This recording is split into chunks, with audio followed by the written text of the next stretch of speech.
Hi, so today I'm going to be going over the Hakko FM-2032 micropencil soldering iron from Hakko here. This is a pretty cool micropencil iron used for, let's say, soldering individual pins of an LCD connector on an iPhone or a MacBook or doing some really small touch-up work. So I'm going to go over doing an LCD connector with this. I'm also going to, on purpose, screw up a bunch of stuff along the way. So for new micro solderers, you are going to be screwing up a lot of things as you go, and you're going to have to do things like run jumpers for the pads that you rip. You're going to have to put the pins back in place. You're going to have to remove bridges, and I want to show you that you can do that with this iron. I'm going to show you how you can do that with this iron. So not only am I going to perform a regular job with this and show you that it works, I'm also going to show you some of the features of the station. I'm going to compare it a little to the FM-2027 standard iron. I'm going to show you where you can buy it. I'm going to show you some of the options that I think you should or should not get. And I'm also going to walk you through, again, how to use this.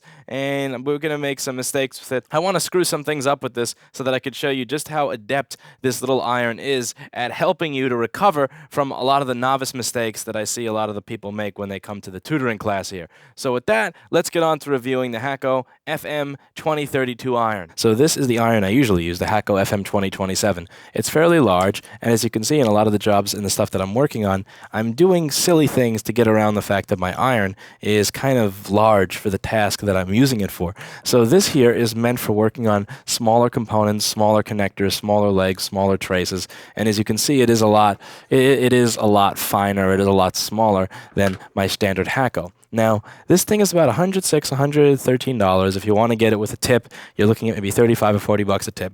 And a lot of people think that's expensive. This is actually cheap. And if you watch my JBC review, which I'll annotate here, you'll see that you can spend a lot more money and get something that performs the exact same as this. I mean, like just about the exact same as this. You'll see me soldering using the JBC station and the micropencil side by side from Hakko, and you'll see that this is actually a really good value for your money. Now, there are a lot of cheap irons out there that have small micropencil tips, and sometimes they work, but what you're going to find is that often they work on single-layer PCBs. Single-layer PCBs don't have really high thermal mass when it comes to ground planes and say, power pads that you're soldering a component to. So you'll notice that you're soldering along and it works, but then when you get to, let's say, a ground plane or an anchor pad where you're soldering, that's what's supposed to secure the connectors to the board, it seems like it's not hot. It seems like the solder is not melting, and that's because you have to deliver a lot more power in order to get the same temperature at that pad. So when you put it there, the pad is kind of absorbing all the heat, and your iron, it needs to be able to recover and send more heat when it notices that. So this is one of the features that JBC touts with their stations, that it automatically adjusts the power based on the load that it feels when you touch the iron to certain parts of the PCB. And as you'll see in my JBC review video, that they charge a lot for that level of functionality and that feature set. The JBC costs a lot more than this. So what I'm going to do here is I'm going to solder an LCD connector onto a MacBook motherboard. Now this has at least 8 layers to it. It's meant to work in a hot environment with hot chips, so you can bet that this board absorbs heat, and dissipates it much quicker than, let's say, a single layer PC board, like those little things that, let's say this thing. So this is for my BIOS programmer. So, something like this, you can solder to at a much lower temperature. You can remove a chip from it almost immediately. It's not the same thing with this board. So I'm going to solder a connector to it. And one of the things I'm going to do on camera is I'm actually going to make a lot of the mistakes that the students make when they come here. So I have a training and tutoring, one-on-one tutoring class here where I teach people how to repair MacBook motherboards, and I see that a lot of people make the same mistakes. They'll get a huge solder bridge that they just can't figure out how to get rid of. Or they'll bend the pins and they'll ruin the connector. So they'll think that it's ruined because the pins are bent. So what I'm going to do here is I'm going to try to correct a lot of those mistakes after I make them using this iron. And we're going to see how well suited it is, not just for its primary usage, but also for being used in a way that it's not supposed to be used. You're not supposed to be using a micro soldering iron to bend large metal pins back into place, and you're not supposed to be using a micro pencil to remove bridges. It's just not what this is for. This is not for wicking. This is not for removing large bridges. This is not for moving pins back into place, but I want to see how this works in the real world, and I want to see how this is going to work for a lot of you. If you're watching this video, it's very likely that you're looking to buy your first micro soldering station. And if you're looking to buy your first micro soldering station, it probably means that you don't have a lot of experience, which means you're going to make a lot of the mistakes that I'm hoping that this iron will help you to correct. So that being said, let's get on to it. So this is their micro pencil iron, and it's meant to be used for micro soldering. I don't have a lot of space here, so I actually did not buy the dedicated stand that goes with it. As you can see here, maybe not since the microscope is kind of in the way. So I have this set up where my microscope base is actually the stand that I use for my Hakko irons. So instead of having the stand set up for my microscope where the stand is here and it shoots out this way, I actually have the stand set up to the sides and I put the soldering equipment on top of it, so I save some space on my bench here. So you can see that I have my hot air station over here, my Hakko FX-951, which is the soldering station that I'm using over here. And then on top of that, I also have my base over here, which is what I use to do cleaning of the iron. And it's also where I put it when I want it to go to sleep when it's not in use. So when the iron is placed into this little holder, it's going to be sleeping, and it automatically communicates with the station and says, you know, turn me off or turn me to a lower temperature because I'm not being used, which is a pretty cool feature, and it's one of the reasons that you're very, very rarely, if ever, going to have to change tips on these irons. So I can't remember the last time that I actually had to buy a new tip because the tip went actually bad. I mean, I have accidentally dropped them, I have smashed them, I have done things by accident that have damaged them, but they don't really get damaged over the course of normal use from oxidation or anything like that because, as I said, they're durable tips, but they're also told to go to sleep. So today I'm going to be doing a really basic job with this iron, which is replacing an LCD connector on a MacBook Pro motherboard. So I'm going to show you how that goes in the microscope camera. This is one that was damaged by liquid. I haven't ultrasonic the board yet because I know that I'm going to have to ultrasonic this anyway. So I am going to have to ultrasonic this one way or the other. So I figured I might as well replace the LCD connector since I am, I'm going to be getting flux on the board. So I'm going to be getting flux on the board. I might as well ultrasonic it after I'm done so that this way, it just saves me one ultrasonic cleaning. This way the customer is going to be getting back a board that doesn't have flux and solder residue and all that over it. So I'm going to be removing the LCD connector first with a Hakko FR-801 station here. So let me just turn that on and get this warmed up. One thing I'm pretty excited about is that I'm getting a Weller WHA-900 station so that I can review it for you guys soon, because I've always recommended this station. So I've always recommended this Hakko FR-801 here, and there are a few reasons that I've always recommended it. The first is the analog temperature control. So for example, let's say I'm removing a really large connector. I need a lot of heat. I do this. Then right next to it, I want to remove a really, really small chip, and that really, really small chip does not require a lot of heat to remove. I don't even have to take my head out of the microscope. I could be in the microscope like this. I could be soldering on my left hand and go, okay, I need less heat now. I don't even have to look at this thing to actually do any work. If I need more air, I do this. If I need less air, I do that. So it's really, really easy if you're, let's say, replacing 19 or 36 or 48 components on a liquid damaged board that they're all in areas of the board with different thermal mass, to really be able to adjust your soldering station to what it is you're soldering very quickly without having to, look at it. And the new ones, it's not even like with the digital with the up and down, because I could kind of live with the digital up and down, but you have to hit it, and then you have to hold the button, and then you have to go, okay, first digit up, okay, second digit up, down, third digit up, down, and it's a real bit of a pain in the ass. So I'm pretty excited to be getting the Weller WHA-900 because this thing is discontinued, and you're not going to see a lot of, you're not going to be able to find it much of anywhere. So back to work here. So let's get back to working with my irons. So first thing I have to do is I actually have to remove this connector before I can put on a new one. So I'm just going to use some heat here, heat it up.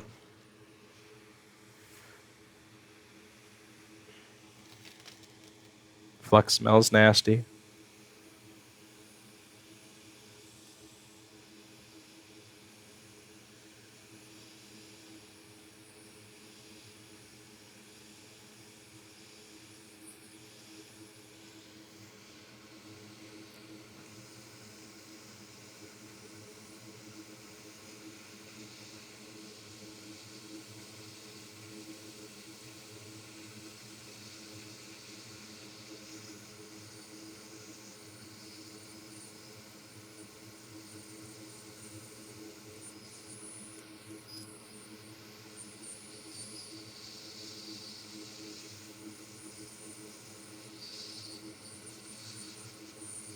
I don't really care if the hot air ruins this connector because this is the old original connector, which really, it doesn't matter if I ruin this thing. I mean, it's junk, right?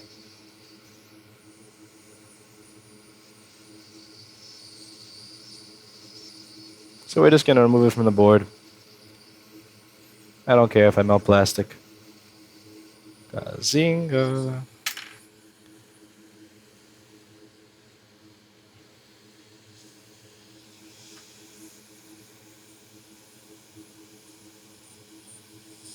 This is one of the areas where if you have a micro soldering pencil, like the cheaper ones, you'll get owned because it'll never remove the connector. Particularly from a board where it's kind of stuck on there by the corrosion.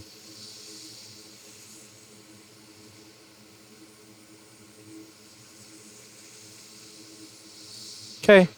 Now what you have left there is pretty nasty. I mean, you know, this is a corroded, nasty, liquid damaged motherboard. So before I get to using the micro pencil, what I'm going to do is I'm going to use my standard FM-2027 here to remove the old solder and just kind of touch up the area. So I have to wick away that old solder before I put the new LCD connector on. That's the way I like to do it.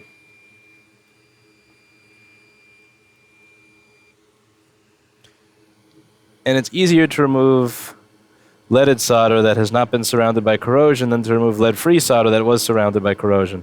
So I take my Amtech 559 flux and I put it there. And we're just going to do a little bit of a general cleaning of the area. So that was Amtech 559 flux that I just used. Now for the solder that I'm using here, I'm going to use a Kester roll of solder. So let me just show you what it is I'm using here. This is, let's see, this is 24-6337-0007 from Kester. It's focusing on my face, so come on. Let's see if you can see that there. Facial focus makes it hard to focus on these things, but that's my solder. A lot of people have asked in the past what solder I'm using, so I figured that I would show you. This is the finer of the solder that I use. I used to use a little bit of something thicker. Now I'm using the thinner one because it makes more sense. The thicker spool that I had, I actually bought that back in 2006 and 7 when I was primarily working on audio gear. And I'm not kidding, that spool lasted a really, really long time. And it finally ran out, so now I'm using this one. I'm also finding that the room is getting a little hot, so let me just turn on my ventilation system, which consists of a fan that's in my bathroom. So I have a fan in the window of my bathroom, and when I turn the light switch on in my bathroom, I can turn it on. It is adjustable. I have 3 settings on my fan, so I get, you know, that's the real professional ventilation right there. Anyway, so let's get started here.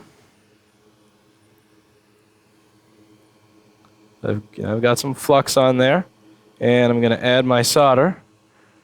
And the whole idea here is we're going to try to pick up the old lead-free solder, and just go along nicely like this. And you're going to see that a little bit of it is kind of corroded. So let's see what we can do to fix that little corroded section.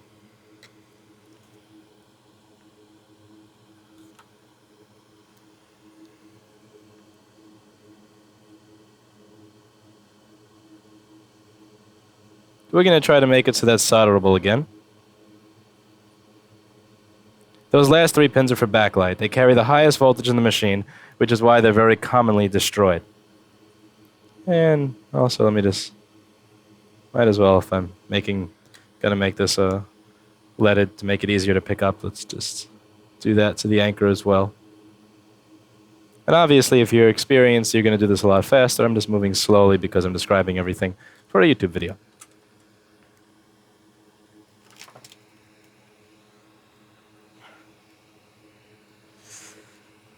All right, so now the next job is going to be to wick everything away, all the old junk.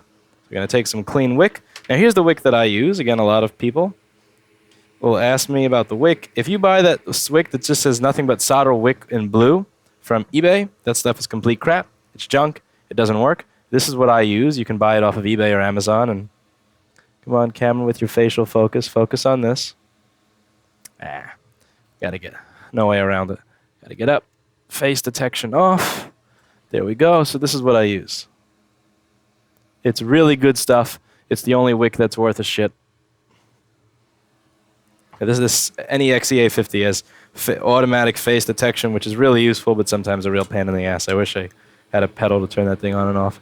So anyway, so we're going to go back to the motherboard here. Remove all the old solder.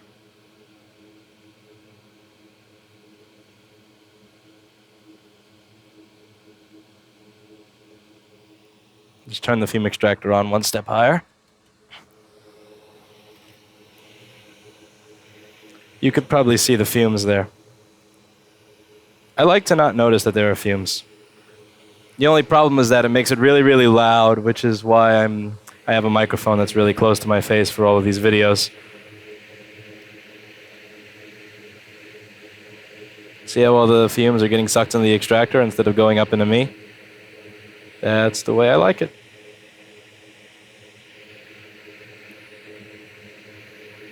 All right.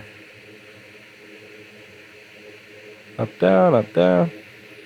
And don't wick as hard as I'm wicking if you're working on an iPhone or an iPad, because those pads will just come right off. I actually ripped a pad because I was wicking hard, but that's a no stuff pad, and I know that the no stuff pad is a pad that I don't have to care about. It's not connected. It doesn't go anywhere. We're going to take a little wiper, and I'm going to wipe off the area around my LCD connector.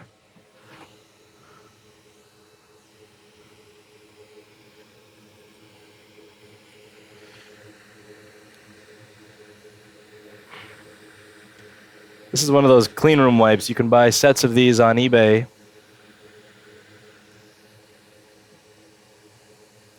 I like clean room wipes. They're very useful. All right, now let's make some room for myself to align the board the way I like, which just means pushing the microscope in a little bit. You don't get much room in New York. So I'd like to have the board like this, which means having it here, which means having the microscope. Oh yeah. This is a great video to not edit. Nothing. If you want things to go wrong, man, you should film it to put it on YouTube.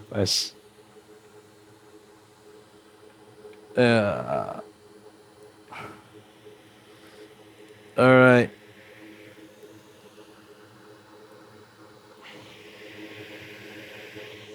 There we go.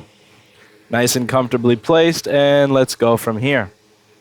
So I'm going to put the, let's get a connector, and we'll plug in the micropencil so you can see how that thing works.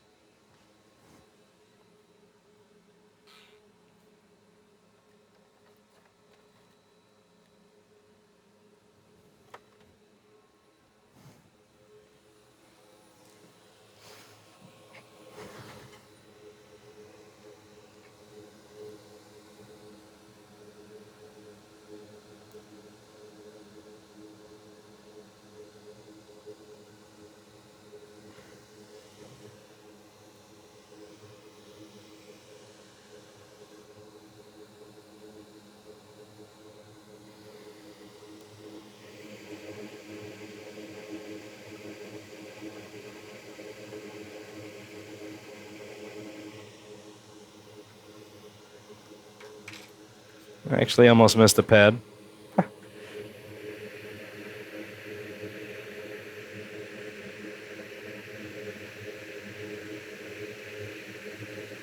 An anchor pad. I caught it. So also good practice when you're done using wick to clip off the little piece that you just used.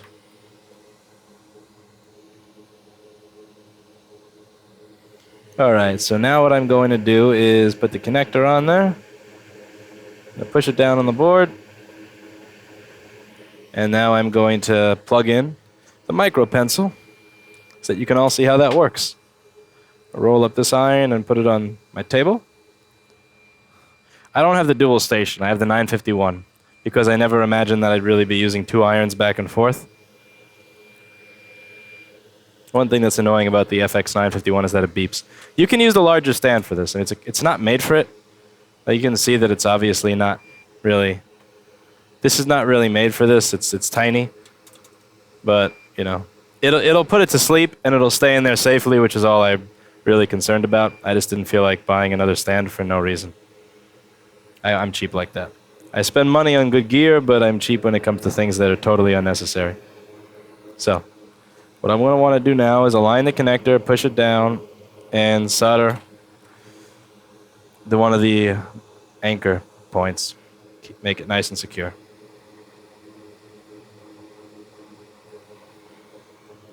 So, I already have flux on there. Now I'm going to push down and do this. And see, it was able to solder that. Now the cool thing about this, here's the problem with a lot of the really small irons. So it'll go up to 950, or some of them will go even up to 960 degrees. But the problem is that when you actually go to solder something that requires a lot of power, like a ground plane, for instance, it falls short completely and fails because it's not able to deliver that much power. The 951 station is able to deliver power into that load very, very well. I'm just going to move it over a little to the left.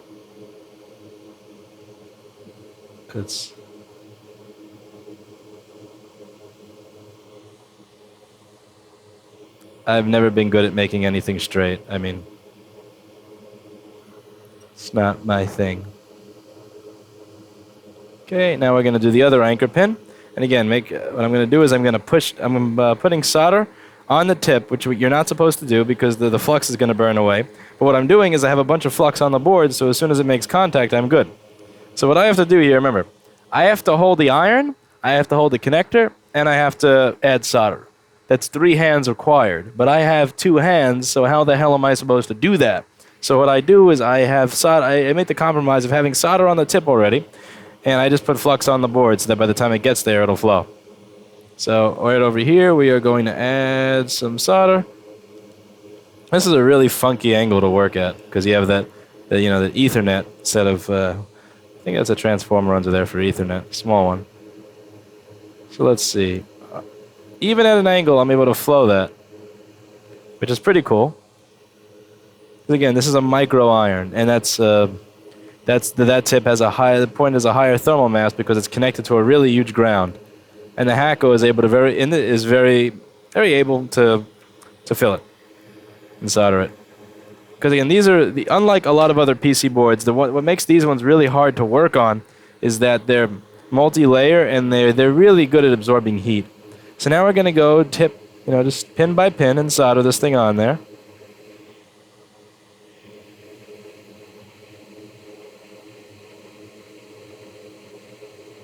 Now this part's going to be a little difficult because those pads are destroyed. But those last 3 pads are all kind of supposed to be together, so that's fine. They're all for backlight. So see, it's really easy to actually do 1 pin at a time. So what I've been doing is I usually do that drag soldering technique that a lot of people think is unprofessional and a lot of people hate it. So usually I'm using that drag soldering technique with my other iron because with my thick iron and my thick solder, let's face it, I didn't exactly have what I needed to do this 1 pin at a time. But when you have this pencil, you can actually go over 1 pin at a time, and you can solder each individual joint 1 at a time. And you can feel each one as you're making it. You can make some pretty good joints. And again, if soldering each individual joint is something that that I expected it to be able to do, but I really expected it to perform worse in those ground planes because this is, a lot of people ask, like, what is the cheap version of the Hakko iron? You have to realize, this is a 106, I bought this iron for about 106 or 113 bucks. This is the cheap one. Like, JBC is the expensive stuff. Ursa is the expensive stuff. This is the cheap station, and this being the cheap station is actually doing a pretty damn amazing job.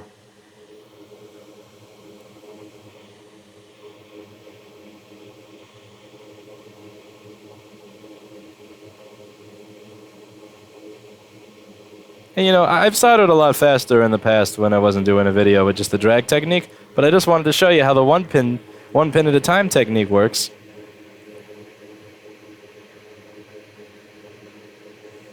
You know, you could, and even somebody who's really not that great at soldering, I'm not a great solderer, and I can do this very easily with this iron on a board that's kind of difficult compared to other PC boards that you're going to work on. So I got some respect for this iron. You know, one of the touted features of the JBC versus other irons is that it's automatically going to adjust its power so that it'll be able to solder when it notices that you're trying to solder to something, you know, let's say a larger ground plane or a heatsink pad or something like that, that it's going to adjust the power accordingly. That was one of the big features touted by the JBC and why it costs a lot more money. And as you're going to see in a video that I upload soon, where I'm comparing the JBC station to the Hakko, the JBC actually performs identically to this Hakko.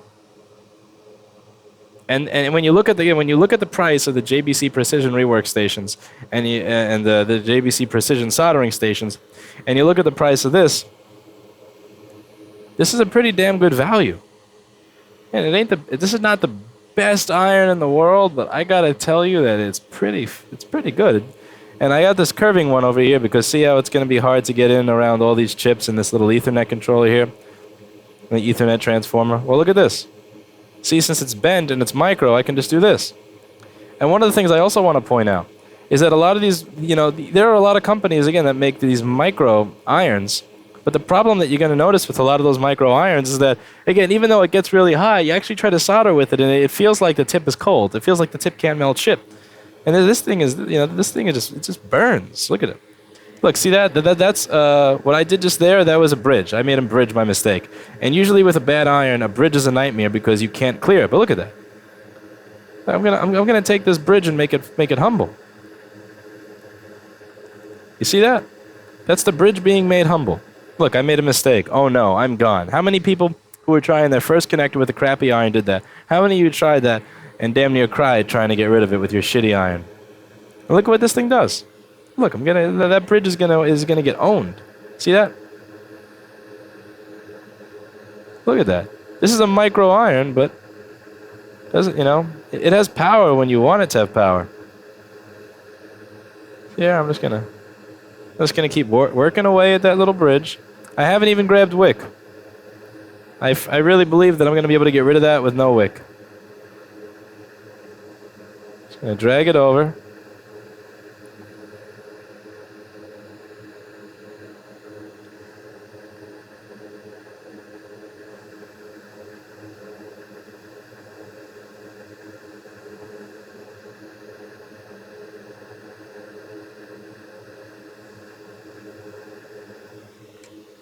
This thing is pretty cool.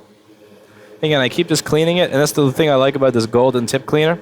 It just removes the solder right off, and when you need to, get a new one, it's like $5 or something to get the little gold sponge. This is a Hakko FX-951 tip cleaner.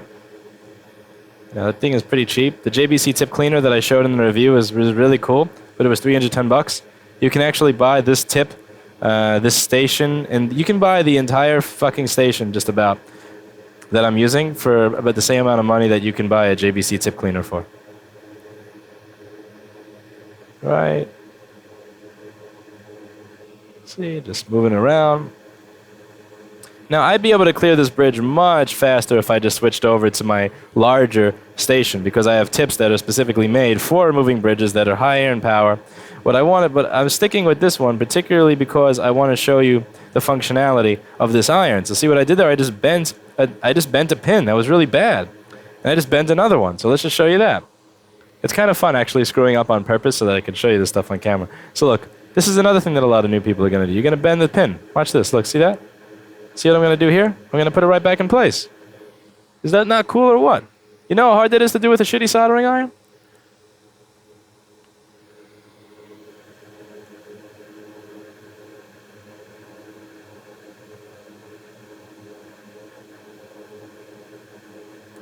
That's a huge bridge that I made there. And we're going to get rid of all of it.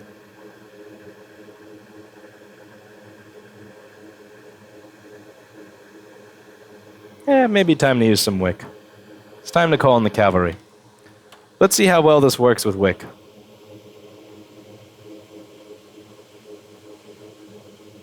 Yeah, it's pretty good. Pretty impressive. Now, this is a mistake that a few of the people that came here for the tutoring made, which is they bent a bunch of pins in a row. So let's just see how well this is at correcting that. Look at that. You can just this tip is so thin that it'll move them back into place. And the cool thing about the tip is that it's so durable that I'm using it to pry metal. Like, this is not what this thing is designed for. This tip is not made for prying metal. Not at all. Not at all. But it's doing that.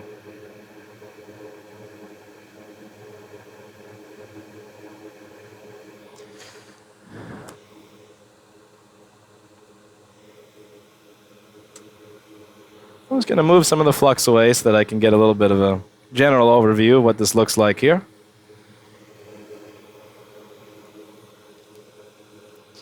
So we're just going to blow it with some hot air.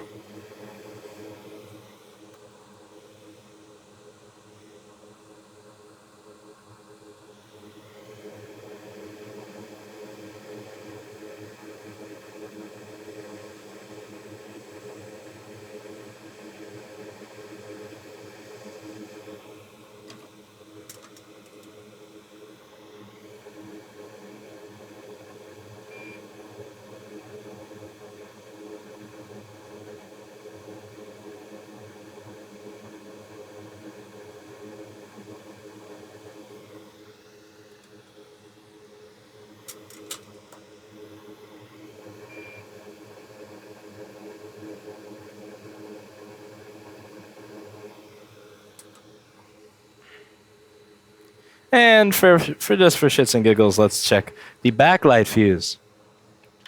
You know, something tells me that the backlight fuse on this board is going to give me some problems. And this is not ultrasonic yet, so it looks like garbage. Ugh. What a... Ugh. Gross. The fuse is actually good. This is why Apple products blow up. But yeah, so what I'm going to do now is I'm going to ultrasonic this. And after I ultrasonic it, what I want to do is show you what it looks like after that's all done. All right, so now I'm going to go back to the board that I was just working on. So I just finished ultrasonically cleaning it, and now I'm going to show you a little bit of what it looks like under the microscope. So I actually did forget to do the anchor pads. I did that while I thought I was recording and it stopped. But as you can see, it is now clearly anchored onto the board. I did forget to do that. I did these anchor pads over here, but I didn't do that over there. Now, you're going to see that at one point here, oh, silly, careless me, I managed to rip a pad. And I want to show you how it is I'm going to fix that by running a jumper. So I did want to run a jumper as part of this so that you could see how easy it is to run a jumper using the soldering station. So we are going to go ahead and do that now. So let me just kick on the air filter and my iron. So here is my Hakko FM-2032 again. And let's run a small jumper using a really small piece of wire. So the first thing I'm going to do here is just lay a little bit of flux down on the board. So we have to go from this filter over here to that pin of the LCD connector. So the pin of the LCD connector that I'm talking about, just so that you guys all know, is this one. See how the pad is ripped? It's going to be going to there. So what you can't see what there is on here. So let me just put the there over there. And also, let me just wash my hands and get some gloves on before I start, because I've been focusing a little bit more on this recently. You know, instead of running to the bathroom and washing my hands every time I get flux or something on my hands, I just thought, how about I wear gloves so that I don't have to worry about that at all? And it makes a lot more sense. And also what I notice is that my hands are just in general cleaner. I mean, it's tiring to wash my hands all the time to get little, just nasty, dirty crap from people's stuff off of my hands. Because, there are people that treat their laptops very nicely, and then there are also people that treat their laptops like complete fucking garbage. I mean, the keyboard is just filled with brown everywhere. I didn't even know that you were able to wipe your ass with a fucking piece of aluminum, but apparently you can. And, I see it. Again, we see it here all the time. We actually, I Instagrammed this one machine that had a fucking centipede came out of it. A little centipede came out of it. It lived in the mail on its way here. How is beyond me. And you could see that it had all sorts of nasty crap in it. And I spent like 10 minutes cleaning this thing. And he gets it back and he says there's a little mark on it. And he actually left a review, like 4 or 5 instead of 5-star on Google or Yelp or something about it. You know, my computer was not received back perfectly clean, and it's like, you know, I exterminated it. That is far more than what you were fucking paying for. But I digress. Let's go back to this. So my hands are ready. So what I'm going to do really quickly is I'm going to tin this end because this is where I'm going to be soldering my jumper. And then I'm also going to tin the end of the pad that was ripped in the process. And I'm going to show you how it is to run a little jumper wire with this. Because let's face it, if you're new to micro soldering, you're going to be running a lot of jumpers for things other people ripped. And also, well, a lot of jumpers for shit that you ripped. So it's good to showcase how you can do that with this little iron. So, and it makes all this little micro stuff just so much easier. And you know, I'm probably going to get in some shit for saying this, but I just recently did that review of that JBC Precision Station, and I gotta say, I mean, this thing performs virtually the same. You know, you don't have the nice temperature adjustment that you have in the JBC with the Hakko. I'm going to show you later, you know, how much Hakko temperature adjustment and how much Hakko interface sucks. But what you really do get with this tool is the performance, pretty much the same performance from something that is top of the line in price, in name, and everything. So the first thing I want is for my jumper to be running close and flat on the board, so I'm just going to, probably not the best tip to be using. I should showcase one of the other tips, but this one is going to do the job. You'll see. So then I'm going to have my jumper wire going around here, all the way to the filter. Like so, and just like that. And then we're gonna do this, just break the jumper off the same way you would break a paper clip. Just back and forth movement. And then we pick it up, and we get rid of it. And let's just make sure that that is really firm and set on that pad of that LCD connector pin. So I did provide some additional solder and flux for when I put it there, but I just want to make sure it's on there as good as can be. So I'm going to zoom in on the microscope.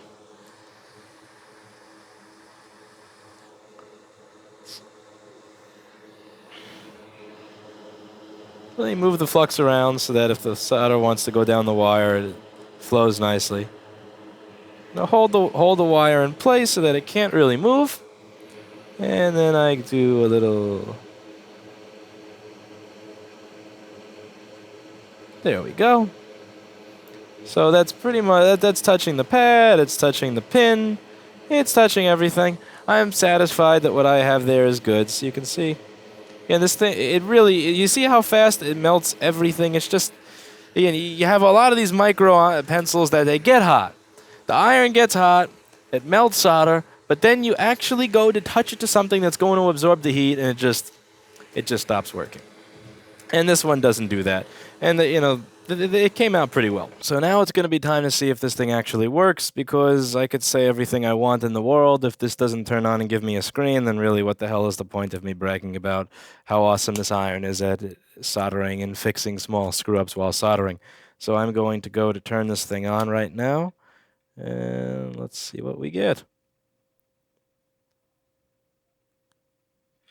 Okay, so I just turned it on by shorting the pins. And I've shorted them twice, so it turned off. Great. All right, so let's try that again. Turn on. I shorted SMC on-off L to ground on a capacitor that's on that rail. So what comes up on the screen? Come on, don't make me look like an idiot. All right, so now let's wait till we get a question mark folder. If I get a question mark folder, that means that what I did was not total idiocy. Now, one of the things I also want to do here is I want to show you, I just want to show you this iron online. So we're going to go shopping for a second, and I want to show you where you can buy this thing, what the cost of it is, all sorts of fun stuff like that. So let's just, oh my God, I have a lot of windows open. As you can see, I'm getting a question mark flashing on the screen.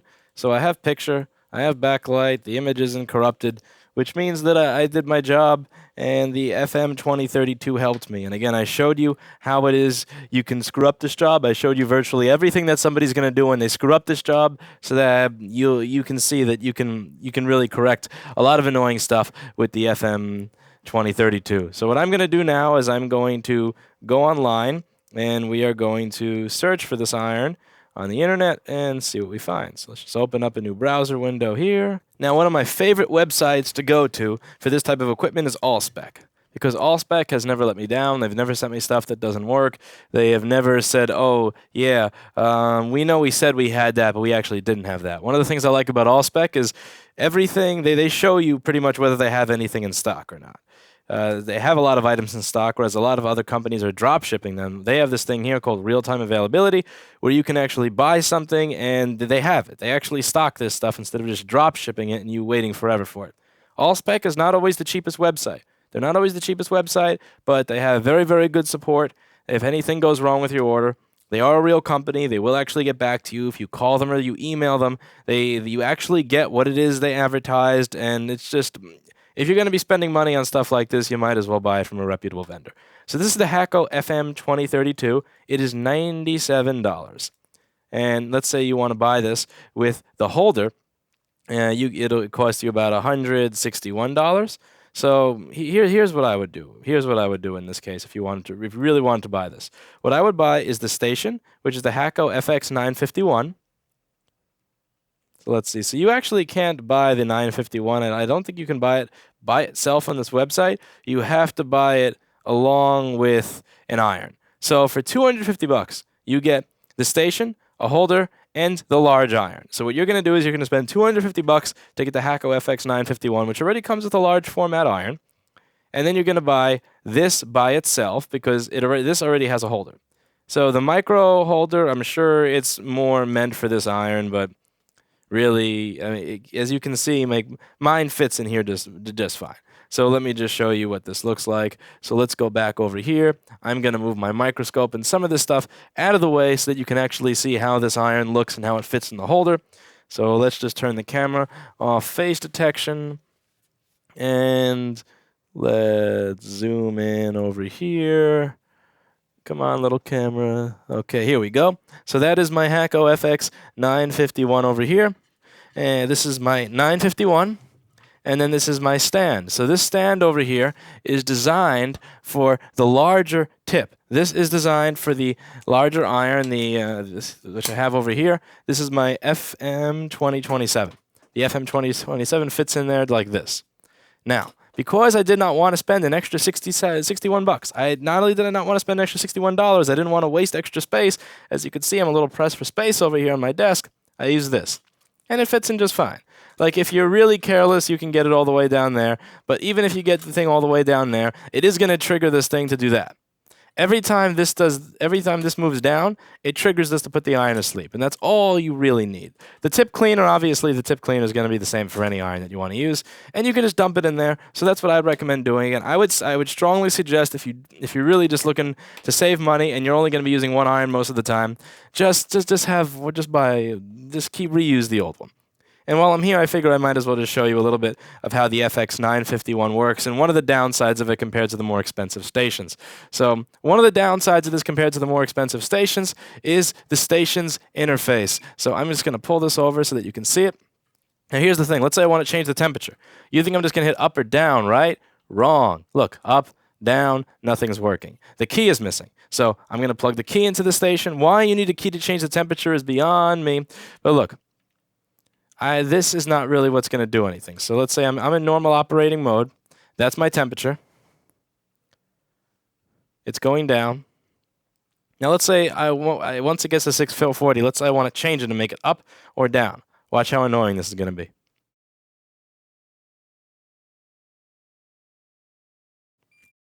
Okay, so it just beeped. I want to go up. Can't go up. I want to go down. Can't go down. What do you do? What do you do to make the temperature go up or down? Again, let's just say that you're in the middle of work and you don't feel like Googling a PDF manual of this thing to figure out how it works because you're busy. You're in a production environment. You got work to do. You have asterisk and pound. How is asterisk or pound related in any way, shape, or form to setting the temperature of the station? This doesn't say temperature. I should have something on here that says temperature or a menu or something like that, and you just get this shit. I don't know what the hell Hakko was thinking when they made this interface. It's complete crap. And what is -10?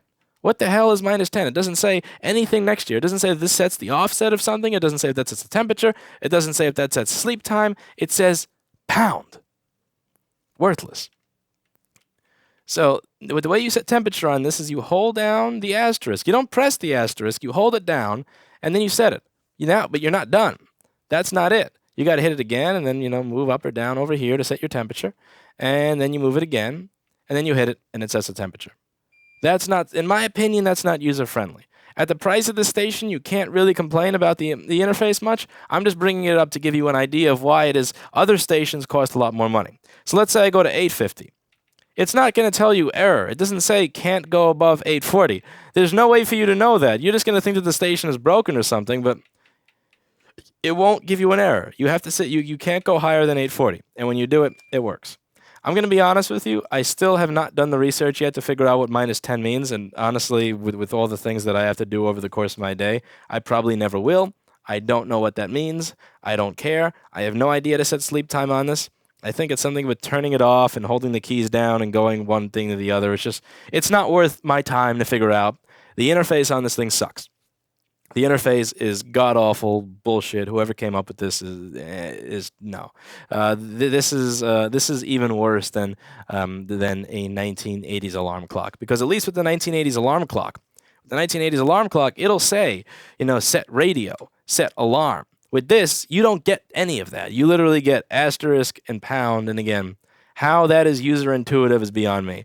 In my personal opinion, you may think differently than me, but in my personal opinion, you should not have to read a manual in order to use a soldering station. You may have to go to a school, or you may have to have a mentor in order to learn how to micro solder properly. But you should not have to actually take out an instruction manual to learn how your soldering station works. I feel like that should be something that is just made clear because it's just made to be user intuitive. It's not a very complicated device. So if you manage to somehow make it complicated enough where somebody who does this for a living needs a manual to figure it out, I think you fucked something up. Anyway, so let's go back here. Let's just show you some of the pricing on some of this stuff. And yeah, so this $161 thing, again, you right here, I don't actually see the tip cleaner here. This is what's really insulting. So you get all you're doing when you're paying the extra $63. You're paying extra $64. You're getting the holder, and that's it. Not even the tip cleaner. So in my opinion, do not spend the extra $60 on that. That is a complete waste of money. Most of the time, you're not going to be using both irons at once. So I just, what I do, me being me, is I just unplug my iron. I do this. So when I want to switch irons, I do this. And then I just plug my other iron in, and that's that. And as you can see, I have this one wrapped around the base of my microscope. Now, the other thing here that sucks about interface, this key, it's not up here. It's not up here, it's not up here, it's not up here, it's not up here, it's not up here, it's not on the side, it's not in the back. It's right by the space where I'm going to be unplugging this thing. So let me just show you how this, and I hope it would be great if somebody from Hakko is actually watching, because maybe they can change this in the next version. So let's say I'm hot swapping. Let's say I'm swapping stuff. See, when I don't have that plugged in, I can easily do that. When the key is not there, I can easily swap this stuff out. But when the key is here, look at where my thumb is. Ow. I want to take it out. Ow. A little bruise in the thumb area. Because the button that you have to hit, this little button over here, is right by the key. Whoever came up with the entire interface and design of this is just dumb. I mean, there's no way around saying it like that. It's really, really dumb. And I don't understand. It's not like you don't have space. Again, you have space here. There's not a lot going on in this little thing. But for some reason, you decide to put the card reader. Again, I don't know why you have this thing to set temperature anyway. You have this little card reader over here. Not there. Not there, not there, not there. Right where my thumb is going to go, right where my joint is going to go. So I have to go, ow. So when it comes to hot air, I'm always changing my air and my temperature. When it comes to soldering, I keep the same temperature all the time, so this little card just stays here so I don't bruise my thumb. Back to my point here. So, yeah, this real, in my personal opinion, just save the $60. Just buy this. Then you're going to buy this little soldering station over here for $250, $250. So $250 plus 97. So now for your little micro soldering startups, you're up to $347. And now the thing is, you have to buy tips for this. You cannot buy this thing and just expect to use it for the $97. You need to buy tips. Now, the tip that I was using for this, let's see, I believe was this. So my two favorite tips for this iron are let's see, we have this one over here, this little bent one, and the straight one. So I used this one for all the work that I was just doing.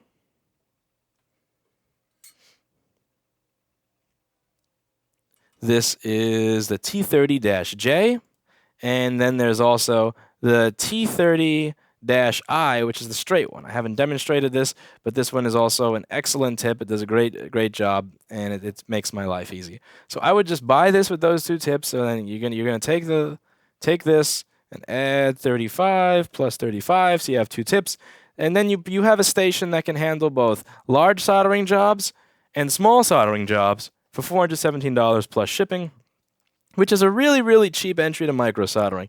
And again, as much as I like to bitch about some of the annoying things about this station, what makes this station really cool is that it can pretty much tell when you're touching something that is taking up a lot of power. So it sends more power to the iron to maintain that temperature so that you can solder to, let's say, again, you saw I was soldering to an anchor pad. I was soldering to the backlight power pads. Those pads are going to absorb the heat from my iron more quickly, and I was even removing bridges with it. It could tell that I was touching a bridge, and it just sent more power to the iron. So just to put this in context a little, because I did do a lot of bitching about the interface of this thing, I don't want you to think this is a bad station. It's a bad interface on a really high quality station. Just to give you a little bit of an idea, there are other companies that advertise that their stations do this stuff, and if you go to their websites, let's just go over to JBC Soldering over here. Let's find one of their precision rework stations. So they have a few different ones over here. So they have a precision soldering station. Let's see. So this thing over here, let's go to the store. So this is one iron. Keep in mind, this is one iron. You don't get two irons like with the Hakko, and you're looking at spending, where was that? The DIR. $770. So $770 to get you that station, and that's with one tip. So you get one tip and one iron. And here, you get two irons, two tips for one of your irons, and you spend $417. So you save a lot of money going with the Hakko over this. And again, this thing has a nicer interface, but ultimately, at the end of the day, you're getting the exact same ability that this JBC has, and I demonstrated it in that other JBC video. So over here, let's see some of the features that it advertises as having. So let's see, exclusive heating system.